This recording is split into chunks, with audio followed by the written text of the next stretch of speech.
ఓం శాంతి.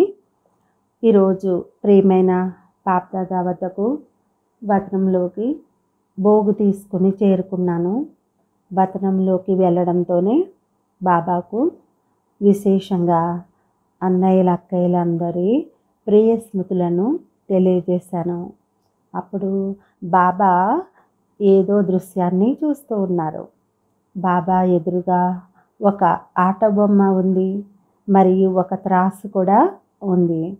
బాబా వాటిని తదేకంగా ప్రేమగా చూస్తూ ఉన్నారు.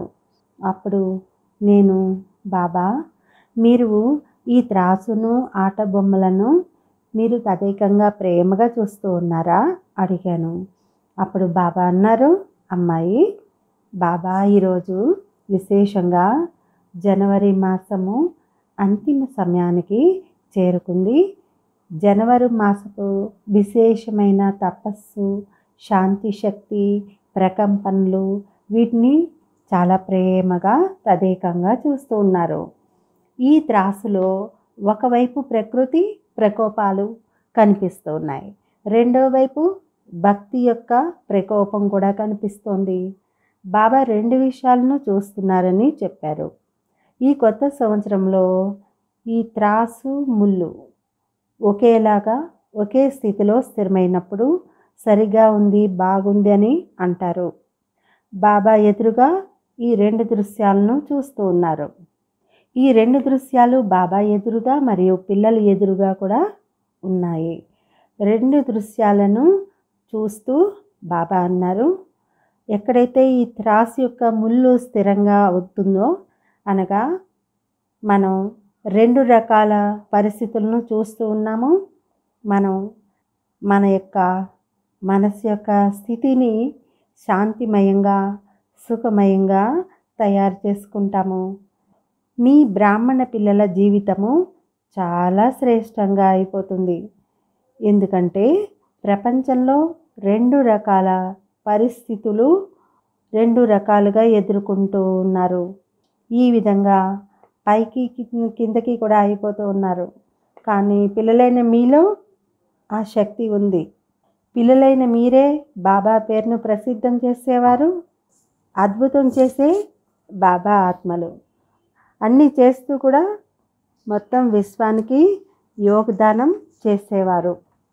ఈ త్రాసు యొక్క ముళ్ళు సమానంగా ఉండి విశేషంగా ముళ్ళు స్థిరంగా ఉన్నప్పుడు సంతోషం అవుతుంది. మీ మనసు యొక్క స్థితి బాగున్నప్పుడు మీ ఆత్మకి కూడా అదే విధమైన శాంతి, సుఖము లభిస్తాయి. బాబా చాలా ప్రేమగా ఈ దృశ్యాన్ని చూపిస్తూ అర్థం చేయిస్తూ ఉన్నారు. తర్వాత రెండవ దృశ్యాన్ని బాబా ఊయల రూపంలో చూపించారు. ఊయల పైకి కిందకి ఊగుతూ ఉంటుంది కదా. బాబా అన్నారు, ఈ రోజుల్లో ప్రపంచంలోని పరిస్థితులు పైకి కిందకి అవుతూ ఉంటాయి. కానీ బాబా పిల్లలు తమ సమానమైన దృష్టితో ఏకరస స్థితి ద్వారా మీ అందరి పిల్లల యొక్క స్థితి అద్భుతంగా ఉంది అని చెప్పారు. ఏకాగ్రత శక్తి యొక్క అద్భుతం ఉంది. దానిని పిల్లలు ప్రపంచం ముందు ప్రత్యక్షం చేయాలి.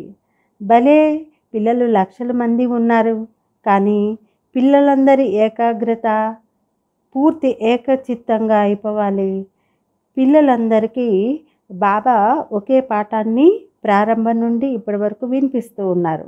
అలాగే పిల్లలు కూడా ఏకత్వము, ఏకరసంగా అయి ఒకే స్థితిలో ఉంటూ బాబా పేరును ప్రసిద్ధం చేయడంలో బాబాను ఫాలో చేయాలి అని వినిపించారు. బాబాకు విశేషంగా గుజరాత్ అన్నయ్యల అక్కయ్యల ప్రియ స్మృతులు తెలియజేశారు. అప్పుడు బాబా అన్నారు, గుజరాత్ అయితే బాబాకు ఒక రూమ్ లాంటిది. మధువన్లో విశేషంగా ఏమి జరిగినా ఆ యొక్క గాలి ప్రభావం మొదట గుజరాత్లోకి వస్తుంది. బాబాకు చాలా సమీపంగా ఉన్నారు. గుజరాత్ వారికి అన్ని రకాల ఆశీర్వాదాలు చాలా లభిస్తూ ఉంటాయి. ఎందుకంటే హృదయానికి సమీపంగా ఉన్నారు. హృదయంలో ఉన్నవారు ఎక్కడుంటారు? బాబా రాముని హృదయంలో కూర్చునేవారు. గుజరాత్ వారు చాలా స్నేహి, సహయోగి, సాత్విక స్వభావం కలవారు. చాలా సరళతతో తమ మరియు ఇతరుల జీవితాలను తయారు చేసేవారు. బాబా కూడా అటువంటి పిల్లలను చూసినప్పుడు గర్వంగా ఉంటుంది, సంతోషం కలుగుతుంది. బాబా మనసులోనే పిల్లలను చూస్తూ హర్షిస్తూ ఉంటారు. బాబా చాలా ప్రేమగా ఈ విధంగా వినిపిస్తూ ఉన్నారు. బాబా అందరికీ స్నేహ దృష్టి సకాష్ ఇస్తున్నారని అనిపించింది. తర్వాత బాబా సన్ముఖంగా భోగు ఉంచారు. అందరి ప్రియ స్మృతులను బాబాకు తెలియజేశారు. బాబా అందరికీ నిమిత్తంగా ఉన్న అక్కయ్యలు, భారత దీది అందరినీ విశేషంగా ఇమర్జీ చేసి స్నేహభరితమైన ప్రియ స్మృతులను దృష్టిని ఇస్తూ సకాషి ఇస్తూ భోగు స్వీకరించారు. తర్వాత బాబా అన్నయ్యల అక్కయ్యలందరికీ ప్రియమైన ప్రియ స్మృతులు తెలియజేశారు. బాబా యొక్క ప్రియమైన స్మృతులను తీసుకొని కిందకి వచ్చేసాను. ఓం శాంతి.